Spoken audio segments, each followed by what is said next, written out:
오늘 우리에게 주시는 하나님 말씀은 누가복음 23장 39절에서 43절까지 말씀과 골로새서 1장 20절 말씀입니다. 누가복음 23장 39절에서 43절까지 말씀, 골로새서 1장 20절까지 말씀입니다. 한 절씩 교독하고 마지막 절 우리 골로새서 말씀은 합독하겠습니다. 달린 행악자 중 하나는 비방하여 이르되 네가 그리스도가 아니냐 너와 우리를 구원하라 하되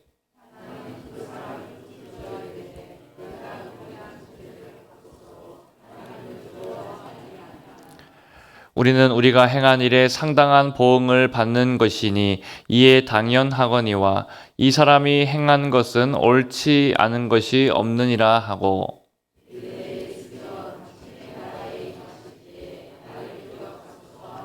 예수께서 이르시되 내가 진실로 내게 이르노니 오늘 네가 나와 함께 낙원에 있으리라 하시니라. 골로새서 1장 20절 함께 합독하겠습니다. 그의 십자가의 피로 화평을 이루사 만물 곧 땅에 있는 것들이나 하늘에 있는 것들이 그로 말미암아 자기와 화목되게 되기를 기뻐하심이라. 아멘. 할렐루야. 우리 고난주간 특별집회 새벽기도의 마지막 날 새벽을 깨우시고 이 자리에 나오신 여러분들을 주님의 이름으로 환영하고 축복합니다. 여러분 한 주 동안 새벽을 깨우는 것이 만만치 않았을 것인데 또 이렇게 나오신 여러분들 정말 잘하셨습니다. 잘하셨고 여러분의 평생에 계속해서 이 겟세마네 기도 자리 또 새벽을 깨우는 그 기도의 자리가 늘 회복되게 되시고 또 새벽에 하나님의 크신 은혜를 경험하게 되시기를 주님의 이름으로 축복합니다. 새벽에 이렇게 새벽부터 차량으로 또 운행해 주셨고 또 카풀로 이렇게 함께 오시고 또 찬양팀으로 또 방송으로 안내로 여러 모양으로 섬겨주신 우리 모든 분들께 진심으로 감사드립니다. 오늘 이제 새벽에 주실 말씀과 저녁에 8시 50분부터 예수님 고난에 우리 감사하면서 십자가 순환 예배를 저녁에 드리죠. 그래서 우리 이 예배를 통해서 하나님의 큰 십자가의 은혜와 사랑으로 충만해질 수 있는 그런 복된 시간이 되면 좋겠습니다. 우리는 이번 주간 동안에 고난주간 특별 새벽 기도로 예수님의 마지막 일주일에 대해서 그 걸음 한 걸음들을 주님과 함께 따라 걸어가면서 하나님의 은혜를 경험했습니다. 오늘 새벽에는 예수님이 겟세마네 기도 이후에 체포되셔서 십자가를 지시고 가시는 그 길을 따라갑니다. 그리고 오늘 저녁 예수님 순환 예배 때는 예수님의 마지막 금요일에 가상칠언, 십자가에서 남기신 가상칠언의 말씀에 대해서 같이 한번 살펴보려고 합니다. 그러면 여러분 오늘 예수님이 걸어가신 십자가의 길이 어떤 길이었는지 백문이불여일견이라고 먼저 같이 말씀을 영상을 통해서 한번 보고 말씀을 듣도록 하겠습니다. 우리를 그저 사랑하셔서 우리를 위해서 이토록 놀라운 십자가 사랑을 지신 주님의 십자가의 사랑에 감사할 수 있기를 축복합니다. 여러분 오늘 말씀을 통해서 언급하고 싶은 사람이 있는데요. 영상에서 나왔는데 두 행악자를 언급하고 싶습니다. 여러분 알다시피 예수님이 십자가에 달리셨을 때 오전 9시부터 오후 3시까지 6시간을 이제 십자가에 달리셨는데 그때 예수님의 좌우편에 두 명의 행악자가 달렸습니다. 전 처음에 이 두 사람이 다 예수님을 욕했습니다. 그런데 누가복음 23장 42절에 따르면 두 행악자 중에 한 사람은 이르되 예수여 당신의 나라에 임하실 때에 나를 기억하소서라고 그렇게 고백했습니다. 예수님께서 달리셔서 끝까지 그들의 죄를 용서해달라고 구하시고 가상칠언의 말씀을 들으면서 이 옆에 있던 행악자 중에 한 명은 회심하고 회개해서 자기 죄를 용서해달라고 주님 저를 기억해달라고 그렇게 고백했다는 것이죠. 예수님께서 어떻게 하셨습니까? 그 행악자를 용서해 주셨습니다. 43절 말씀 앞에 화면 통해서 보여주시면요. 이르시되 내가 진실로 내게 이르노니 오늘 네가 나와 함께 낙원에 있으리라. 여러분 마지막 순간에 회개하고 마지막 순간에 주님을 영접했는데 마지막 순간에 주님이 그를 구원해 주셨습니다. 십자가상에서 행악자를 통해서 깨닫게 되는 것이 무엇입니까? 어떠한 죄인이라도 예수님은 용서해 주실 수 있다는 것입니다. 주님은 누구든지 어떤 죄든지 언제든지 회개하면은 용서해 주시고 받아주시고 구원의 은혜를 베풀어 주십니다. 여러분, 우리는 많은 순간 생각합니다. 내 이런 죄도 용서해 주실 수 있을까? 나만 알고 있는 크고 은밀한 죄들, 그런 죄와 죄책감 속에서 부적절감을 느끼고 하나님 앞에 나아가지 못하고 있는 때가 있습니다. 그런데 주님께서 그때 행악자를 용서해 주셨다면 지금 우리도 용서해 주실 수 있습니다. 주님이 누군가에게 하셨으면 우리에게도 하실 수 있습니다. 주님이 거기서 역사하셨다면 여기서도 역사하십니다. 여러분, 지금 나를 향한 십자가의 용서와 은혜를 우리가 경험할 수 있기를 축복합니다. 여러분, 그래서 이 행악자를 보면서 우리가 깨달아야 될 것이 무엇입니까? 이 행악자만큼이나 사실은 우리 모두의 죄악이 얼마나 크고 중한지를 깨달아야 합니다. 여러분, 이 십자가에 달렸어야 될 사람은 행악자뿐만 아니라 예수님이 달리신 그 십자가에는 내가 달렸어야 할 자리였습니다. 내 죄 때문에 내가 죽었어야 될 자리에 예수님이 대신 죽으신 것이죠.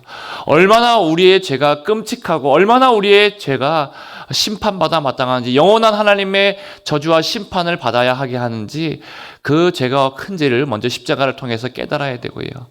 그리고 동시에 우리가 십자가를 보면서 무엇을 깨달아야 됩니까? 그런 죄인인 우리를 크신 사랑으로 사랑해 주신 사랑이 얼마나 큰지를 동시에 깨달아야 됩니다. 십자가를 바라보면서 내 죄가 행악자처럼 얼마나 컸는지, 그리고 나를 얼마나 사랑해 주시는지 그 큰 사랑을 우리가 깨달을 수 있기를 축복합니다. 여러분, 십자가에 달린 이 행악자를 바라보면서 모태신앙인들이 부러워하는 사람이 있다라고 합니다. 왜 그런지 아십니까? 모태신앙인들은 태어나서부터 평생 동안 주님을 섬겨왔는데 평생 주님을 위해서, 몸된 교회를 위해서 충성하고 헌신하고 그렇게 고생했는데, 이 늦게 믿은 행악자도 마지막 순간에 믿으니까 똑같이 천국 간다라고 하니까 좀 뭔가 마음에 억울한 마음이 있는 것 같습니다. 여러분, 이 사람은 평생 행악자로 살다가 막판에 구원을 받았습니다. 그 모습을 보면서 나도 저렇게 좀 세상 것도 즐기고 또 좀 편안하게 신앙생활 하다가 마지막에 회개하고 구원받을 걸, 나도 세상을 좀 즐길 걸, 마지막에 믿을 걸, 그렇게 부러워하는 사람들이 보니까 이 자리에도 한 2분 정도 약간 그런 눈빛으로 저를 보시는 분들이 계신 것 같습니다. 여러분, 그런데 이것은 구원의, 그런 하나님이 주시는 구원의 소극적인 측면과 적극적인 측면을 잘 몰라서 그렇습니다. 제가 지난 수요 기도회 때 말씀을 나눴습니다. 우리의 구원에 소극적인 측면이 있고 구원에 적극적인 측면이 있다라고 했는데, 소극적인 측면은 어떤 측면입니까? 이렇게 누구든지 어떤 죄든지 주님 앞에 나와서 진실되이 회개하면 용서해 주시고 구원해 주시고 의롭게 해 주신다는 것이 소극적인 측면이다라고 말씀드렸습니다. 그러면 예수님께서 십자가에서 이루신 구원의 적극적인 측면은 무엇입니까? 여러분, 단순히 우리의 죄 문제가 해결되고 구원받고 천국 가는 것뿐만 아니라 하나님과 화목하게 된 것입니다. 불의했던 우리가 십자가의 은혜로 의롭다함을 얻고 하나님과 교제의 자리로 나아가서 하나님이 주시는 풍성한 은혜의 자리, 하나님과 화목하게 된 그 자리로 나아가게 된 것입니다. 여러분, 이 땅에서는 알 수 없는 영원한 천국의 그 은혜를 이 땅에서도 누릴 수 있게 되었다는 것이죠. 내가 일찍부터 주님의 은혜를 알았고 내 평생의 은혜 위의 은혜로 하나님의 선하심과 인자하심을 지금도 맛보며 살아가고, 또 하나님 앞에서 내가 평생에 주님을 섬긴 것이 결코 후회가 없다라는 고백이 되도록 그렇게 하나님께서 우리의 인생을 아름답게 만들어 주십니다. 여러분, 이것이 가장 가치 있는 삶이고 또 주님께서 인정해 주시는 가장 복된 길입니다. 여러분, 세상 사람들도 부러워하지 마시길 바랍니다. 사실 이 십자가상의 2 행악자는 한 사람을 부러워했을 수 있습니다. 누구입니까? 이 2명의 행악자는 십자가에 달렸는데 십자가에 달리지 않고 풀려지게 된 바라바라는 사람을 부러워했을 수도 있습니다. 여러분, 사람들이 바라바는 풀어주라라고 하면서 이 살인죄를 저질렀던 바라바는 십자가에 달리지 않고 풀려나게 되었죠. 세상 사람들이 보기에는 바라바가 운이 좋게 보입니다. 2 행악자가 보기에도 저 사람이 부러워 보일 수 있습니다. 그런데 가만히 보면은 세상 말로 가장 운 좋은 사람은 누구입니까? 바라바가 아니고요. 예수님께 못 박힌 행악자 중에서 주님을 만난 사람이 가장 운 좋은 사람이다. 세상 말로 가장 운 좋은 사람이다라고 할 수 있습니다. 이 세상에서 예수님을 모르고 잘 되는 바라바 같은 사람을 부러워하지 마시기를 바랍니다. 세상 일이 잘 되어도 예수님을 모르면은, 예수님을 만나지 못하면은 결코 복된 것이 아닙니다. 세상 일이 잘 안 되어도, 잘 안 풀려도 예수님을 믿었다면은 그것이 더 복된 일입니다. 여러분, 가장 좋은 일은 무엇이겠습니까? 일도 잘 풀리고 또 주님도 잘 믿으면 좋겠죠. 우리의 영혼이 잘 되고 범사가 잘 되고 강건케 되면은 가장 좋을 것 같습니다. 여러분, 주님의 십자가에서의 마음도 다르지 않습니다. 우리의 안 좋은 것들은 다 가져가시고 우리의 인생의 고통과 질고와 이 인생의 모든 고통들, 또 질병의 고통들까지도 다 가져가셔서 우리에게는 생명을 주시고 강건케 해주시기를 원하시고 생명의 풍성함을 누리기 원하시는 것이 주님의 마음입니다. 우리가 늘 고생하고 인생이 고생하며 근심하게 하시면 본심이 아니시다라고 예레미야 3장 33절에 그렇게 말씀하고 있습니다. 오늘 십자가를 통해서 우리에게 주시고자 하시는 주님의 놀라운 은혜와 또 하늘의 은혜와 땅의 풍성한 복을 여러분들이 받으실 수 있기를 축복합니다. 여러분, 이제 일주일 동안의 십자가의 길을 따라가면서 우리 안에 십자가로 화목하게 하신 것을 마지막으로 우리가 정리를 해보고 말씀을 마치려고 합니다. 주님께서 십자가에서 하나님과 우리를 화목하게 하시기 위해서 죽으실 때 일어난 일이 무엇입니까? 과거와 현재와 미래로 이렇게 말씀을 나눠보겠습니다. 과거에는 내 옛사람은 그리스도와 함께 십자가에서 죽었다라고 말씀드렸습니다.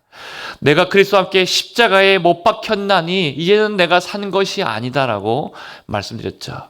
내 옛사람은 이미 십자가에서 죽었다, 완료형이다라고 말씀드렸습니다. 여러분, 그렇다면 내 옛사람이 죽었다면 지금까지 그리고 장차 미래까지 영원토록 내 옛사람은 이미 끝이 난 것입니다. 예수님이 2000년 전에 십자가에서 죽으셨을 때 저와 여러분의 모든 그 옛사람들이 이미 죽었다는 것을 확신할 수 있기를 주님의 이름으로 축복합니다. 여러분, 그렇다면 십자가를 바라볼 때 구경꾼처럼 바라보지 마십시오. 그 위에 예수님만 달려 죽으신 것이 아니라 우리가 영상을 볼 때 그 위에 나도 함께 죽었다라는 것을 믿음의 눈으로 볼 수 있기를 축복합니다. 나의 수치와 나의 옛사람과 나의 상처와 나의 모든 죄악들, 나의 문제들, 나의 열등감들, 이 모든 옛 자아가 십자가에서 예수님과 함께 죽었다라는 것을 믿음으로 보실 수 있기를 축복합니다. 여러분, 그래서 이 옛사람은 앞으로 죽어야 될 존재가 아니라 이미 끝났고 이미 죽었는데 만약에 내 옛사람이 살아있다라고 느껴진다면 이것은 사탄의 속임수라고 말씀을 드렸습니다. 실제는 무엇입니까? 옛사람이 살아있는 것이 아니라 우리의 죄의 옛 습관이 남아있다. 그래서 습관은 왕과 거지의 이야기를 드렸듯이 우리가 신분적으로 법적으로 왕의 자녀로 입양이 되었다라고 한다면 시간이 걸리더라도 하나하나 우리의 습관을 바꿔가면 된다라고 말씀드렸습니다. 성령님이 지금 우리 안에서 그 일을 하고 계신 것이죠. 그것을 우리가 성화라고 합니다. 우리의 습관을 이제 왕의 자녀처럼 거룩한 삶의 습관으로 바꿔주고 계십니다. 여러분, 이것이 과거에 우리에게 일어난 십자가에서 일어난 일들이었습니다. 그렇다면 오늘의 일들, 현재 일어나고 있는 일은 무엇입니까? 내 안에 그리스도께서 지금 살아 계십니다. 내 안에 부활하신 주님께서 우리와 함께 내 안에서 살아 계십니다. 성령님께서 우리가 가운데 역사하고 있습니다. 여러분, 그렇다면 여기서 우리가 한 걸음 더 나아가야 합니다. 예수님이 내 안에 계신 것만으로 끝나는 것이 아닙니다. 내가 그리스도 안으로 들어가야 합니다. 요한복음 15장 5절 말씀을 우리 앞에 화면통에서 같이 한번 읽어보겠습니다. 시작.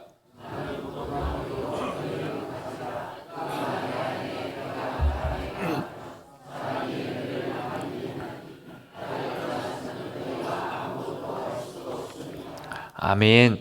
여러분, 이 말씀에 보시면요, 그가 내 안에 내가 그 안에 있으면이라고 말합니다. 이것이 완전한 연합이라는 것을 보여줍니다. 주님만 우리 안에 들어오는 것이 아니라 우리도 주님 안으로 들어가야 된다라고 그렇게 말씀합니다. 여러분, 대부분은 예수님을 내 안으로 모셔드리는 데까지는 나아가는데 자기 인생을 그리스도 안으로 그렇게 넣지는 못할 때가 있습니다. 그래서 우리가 우리 인생의 만족이 없고 풍성한 은혜를 누리지 못할 때가 있습니다. 여러분, 밑 빠진 독을 한번 떠올려 보십시오. 밑 빠진 독이 있으면은 물을 붓기만 해서는 그 물이 채워지지가 않습니다. 그럼 이 밑 빠진 독이 풍성해지려면 어떻게 해야 되겠습니까? 이 독 자체를 강물 속으로 완전히 담가야지, 그래야지만 이 독에 물이 가득 차게 될 수 있습니다. 여러분, 마찬가지로 그리스도가 내 안에 오시는 것도 귀한데, 내가 그리스도 안으로 완전히 들어갈 때 비로소 풍성한 하나님의 은혜로 잠기게 되고 참된 평안과 위로가 우리 가운데 넘치게 될 줄로 믿습니다. 여러분, 그래서 우리가 예수님이 내 안에, 내가 예수님 안에 그렇게 들어와서 풍성한 은혜 가운데 넘치는 삶을 계속해서 살아가시기를 축복합니다. 셋째도 마찬가지입니다. 우리의 미래도 그리스도와 함께 살아가게 될 것입니다. 로마서 8장 30절 말씀을 보십시오. 우리가 십자가로 화목하게 된 자들이 어떻게 됩니까? 미리 정하신 자들을 또한 부르시고, 부르신 자들을 또한 의롭다 하시고, 의롭다 하신 자들을 또한 영화롭게 하셨느니라. 여러분, 미리 정하신 자들을 부르셔서, 부르신 자들을 의롭다고 가셔서, 의롭다 하신 자들을 영화롭게 하실 때까지 황금 사슬로 하나님께서 다 연결되어 있어서 그렇게 우리를 인도하시고 있다라고 말씀합니다. 십자가의 은혜를 통해서 하나님과 화목하게 된 자들은 한 번 믿었으면 장차 우리의 구원이 취소되거나 결코 버림받지 않게 된다라고 약속하시고, 끝까지 주님의 품에 안기는 영원한 천국에 들어가고 영화롭게 되는 그날 때까지 우리를 주님께서 황금 사슬로 인도하고 계시다라고 말씀하고 있습니다. 로마서 8장 39절 말씀도 보겠습니다. 높음이나 깊음이나 다른 어떤 피조물이라도 우리를 우리 주 그리스도 예수 안에 있는 하나님의 사랑에서 끊을 수 없으리라. 여러분, 이 세상에 있는 것이나 이 세상 밖에 다른 어떤 것도 우리를 하나님의 사랑에서 결코 끊을 수 없다는 것을 분명하게 믿을 수 있기를 축복합니다. 이렇게 십자가를 통해서 죽도록 우리를 사랑해 주신 주님, 그 예수님은 지금도 우리와 함께 계시고 영원히 함께 계신 줄로 믿습니다. 세상에서는 여전히 우리가 환난을 당할 수 있습니다. 시험을 당하고 고통을 당할 때가 있습니다. 그런데 주님은 이 십자가의 은혜와 십자가의 사랑을 통해서, 고난주간을 통해서 우리에게 말씀해 주십니다. 너는 결코 혼자가 아니라고, 내가 너의 고통을 알고 있고 너와 함께 하겠노라라고 십자가의 사랑으로 우리에게 찾아오셔서 말씀해 주십니다. 네가 지금 불 가운데 지날 때든지 물 가운데로 지날 때든지 주님께서 나와 반드시 함께 하시고 우리와 동행해 주시겠다라고 약속하십니다. 그분이 우리의 인생길 가운데 사막의 강을 내시고 광야의 길을 만들어 내시는 줄로 믿습니다. 우리 가운데 새 일을 행하시는 줄로 믿습니다. 오늘 그 새 일의 주인공으로 우리를 그렇게 만들어 주시고 계십니다. 오늘 이번 고난주간을 통해서 우리의 인생의 모든 질고와 질병과 모든 인생의 문제들, 고통들, 우리의 모든 슬픔들을 다 십자가 앞에 내어놓을 수 있기를 축복합니다. 그 십자가 안에서 다시 한번 우리가 주님과 화목하게 되어서, 우리가 주님께서 우리에게 이루어놓으신 이 구원, 놀라운 주님의 은혜를 기억하면서 이제 우리의 신앙생활은 주님과 함께 동행하며 또 주님과 함께 동역하면서 주님께 기쁨으로 나아가는 그런 복된 신앙이 되시기를 주님의 이름으로 축복합니다. 우리 이번 고난주간 집회를 통해서, 특별 집회를 통해서 받았던 말씀들을 기억해 보십시오. 나는 날마다 죽노라. 여러분, 열매를 맺지 못했던 무화과 나무를 바라보시면서 열매 맺지 못하는 우리의 모습들, 어떻게 열매를 맺을 수 있었습니까? 바울의 고백처럼 나는 날마다 죽노라. 내 모든 죄는 죽고 죄의 습관들은 다 다시 한번 죽고 예수님으로 사시기를 축복합니다. 여러분, 두 번째 말씀이 무엇이었습니까? 예수님 앞에 향유 옷값을 깨뜨렸던 여인의 모습을 기억하시면서 내 마음을 주님 앞에 깨뜨리라고 말씀을 드렸습니다. 내 안에 깨지지 않는 모습들이 있다면 내 모든 삶이 주님 앞에 깨뜨려져서 안 좋은 것들은 다 빠져나가고, 또 하나님 앞에 그렇게 내 전부를 깨뜨려서 나아갈 때 우리가 낭비되는 인생이 아니라 더 큰 은혜로 계속해서 차고 넘치도록 부어주신다라고, 흘려보내주는 인생이 되게 한다라고 말씀을 드렸습니다. 그 말씀대로 우리의 인생이 깨어질 수 있고 가장 귀한 것으로 주님께 올려드리기를 축복합니다. 여러분, 셋째 날 말씀이 무엇이었습니까? 예수님 앞에서 성찬식을 통해서 세조식을 통해서 우리를 섬겨주셨던 모습, 우리도 마찬가지로 섬김과 나눔의 인생을 살자라고 말씀을 드렸습니다. 그렇게 가장 귀한 것으로 섬겨주셨던 자기 모든 것을 내어주셨던 그 주님을 바라보면서 우리도 섬김과 나눔의 자리로 나아가고요. 넷째 날 말씀이 무엇이었습니까? 겟세마네 동산의 기도를 떠올려 보면서 우리가 주님의 보여주신 그 기도대로 기도하자라고 말씀을 드렸습니다. 자기의 모든 것을 다 짜내서 가장 아름답게 드리셨던 기도처럼 또 우리도 뜨겁게 간절하게 그렇게 주님께 부르짖어 기도하면서 응답받기를 원합니다. 오늘 마지막 십자가에서 이루신 그 놀라운 은혜, 우리의 모든 죄가 얼마나 비참한 죄악이었는지 깨닫게 되고 우리가 행한 자를 통해서 깨닫게 되고 또 얼마나 우리를 사랑하셨는지 그 사랑을 통해서 우리가 화목하게 된 자로서 이제 그 은혜 가운데 나가기로 합니다. 하나님, 이번 5 말씀을 통해서 하나님께서 주신 말씀 중에서 나에게 지금 주시는 말씀, 나에게 지금 붙잡아야 될 말씀이 무엇인지 여러분들이 기억하시면서 그 말씀 붙잡고 오늘 기도하고 또 오늘 저녁에 있을 십자가 순환 예배를 통해서 하나님의 끝까지의 사랑, 우리를 끝까지 사랑하시는 그 사랑을 경험하게 되시기를 주님의 이름으로 축원합니다.